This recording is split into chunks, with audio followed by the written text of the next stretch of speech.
ये देखिए मैं जियो कस्टमर केयर में कॉल कर रहा हूँ, उसके बाद देखिए आप लोग। यदि आप इसी नंबर के संबंध में कॉल कर रही हैं, एक दबाएं। अपना जियो नंबर दर्ज, कृपया अपना जियो नंबर दर्ज। यदि आप जियो के मौजूदा उपभोक्ता नहीं है तो अपना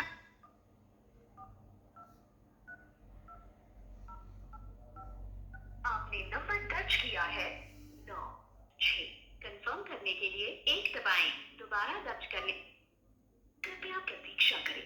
जल्द ही हमारी सहायता के लिए उपलब्ध होंगे।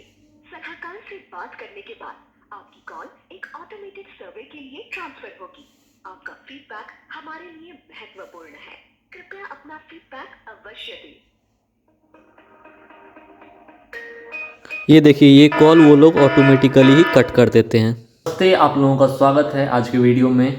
तो जैसा कि आपने थंबनेल भी देखा होगा कि ये जियो रिलेटेड है। तो सबसे पहले मैं आपको बताना चाहूँगा कि मैंने एक जियो सिम ऑर्डर किया हुआ था होम डिलीवरी के लिए, जिसका कि आज लगभग 5 दिन से ऊपर हो गया, जो कि रहता है कि 24 आवर्स के अंदर में आपको डिलीवरी होगा। तो उसी के ऊपर ये टोटली पूरा वीडियो है कि कैसे ये लोग, ना ही इनका कस्टमर सपोर्ट अच्छा है, ना ही इनकी टीम जो है वो सीरियसली लेती है चीज़ों को, उसी के ऊपर है। तो सबसे पहले मैं आपको बताना चाहूँगा कि आज से 5 दिन पहले मैंने एक माई जियो ऐप से एक जियो सिम बुक किया हुआ था, जिसका कि था कि डिलीवरी 24 आवर्स में हो जाएगा घर पे। तो फिर अगले दिन मुझे एक मैसेज आता है जिसमें डिलीवरी बॉय का नंबर और मेरा ऑर्डर रेफरेंस नंबर रहता है।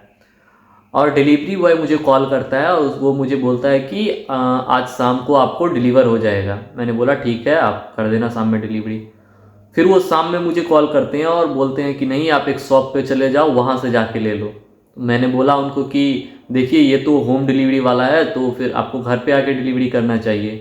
तो उन्होंने बोला कि ठीक है, तो फिर कल आके डिलीवर कर देंगे। मैंने बोला ठीक है। फिर अगला दिन आया, तो फिर अगला दिन उन्होंने मुझे कॉल किया। फिर उन्होंने मुझे बोला कि क्यों, आप दुकान से क्यों नहीं ले गए। मैंने बोला कि नहीं, ये तो होम डिलीवरी वाला है, आपको तो घर पे आके डिलीवरी करना चाहिए। तो उन्होंने बोला कि नहीं, अभी नहीं हो पाएगा। तो मैंने उनको बोला ठीक है, तो मैं कंप्लेन कर रहा हूँ इसके खिलाफ। तो उन्होंने बोला ठीक है, कंप्लेन कर दो। तो अब मुझे समझ में आ गया कि वो भी इतना बेफिक्र क्यों थे कि उन्होंने बोला कि कंप्लेन कर दो, क्योंकि जियो कस्टमर केयर की टीम भी जो बहुत ही ज़्यादा अच्छे तरीके से काम कर रही है। तो फिर मैंने उस दिन जियो कस्टमर केयर की टीम को कॉल किया और उनको बताया कि ऐसे ऐसे मेरा इशू है और डिलीवरी का था कि 24 आवर्स के अंदर में डिलीवरी होगा, बट अभी तक डिलीवरी नहीं हुआ। तो उन्होंने बोला कि मैंने हाई प्रायोरिटी पे आपका कंप्लेन रेज कर दिया है और आपको डिलीवरी हो जाएगा।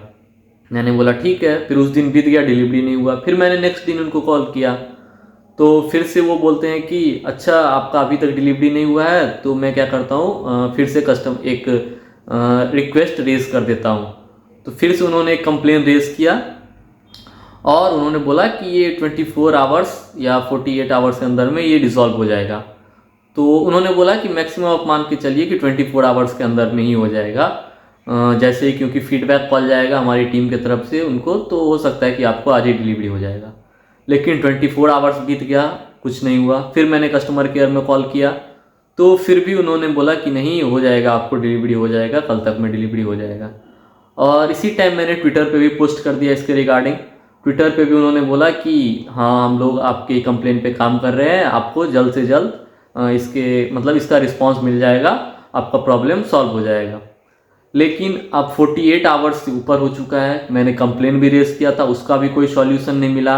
अब हो ये गया है कि मैं जब भी कस्टमर केयर वाले नंबर पे कॉल करने का ट्राई करता हूँ, मैं सारा अपना डिटेल फीड करता हूँ, उसके बाद जैसे ही कॉल कनेक्ट होने वाला टाइम होता है, ऑटोमेटिकली मेरा कॉल डिस्कनेक्ट कर दिया जाता है। तो मतलब एक तो मैंने 349 रुपीज़ का रिचार्ज भी किया था उसी टाइम सिम लेते टाइम, और अगर मुझे शॉप से ही लेना होता तो मैं डायरेक्ट शॉप से जाके लेता, मैं क्यों माई जियो ऐप से बुक करता। और दूसरा, इन लोगों का किस तरह का इन लोगों का कस्टमर के साथ बिहेवियर है वो आप देखो कि अब ये लोग कॉल भी नहीं रिस्पॉन्स कर रहे हैं कस्टमर केयर का, और ऊपर से ना ये लोग सिम प्रोवाइड कर रहे हैं। और 5 दिनों से मेरा पैसा भी इसमें 349 अटक गया है। अब मैं बोल रहा हूँ या तो मुझे रिफंड करो, नहीं तो मुझे सिम डिलीवरी करो, तो दोनों में से कुछ नहीं कर रहे हैं और ऐसा है प्रॉब्लम। तो मैं चाहता हूँ कि आप लोग बताइए कि इसका क्या सॉल्यूशन होना चाहिए।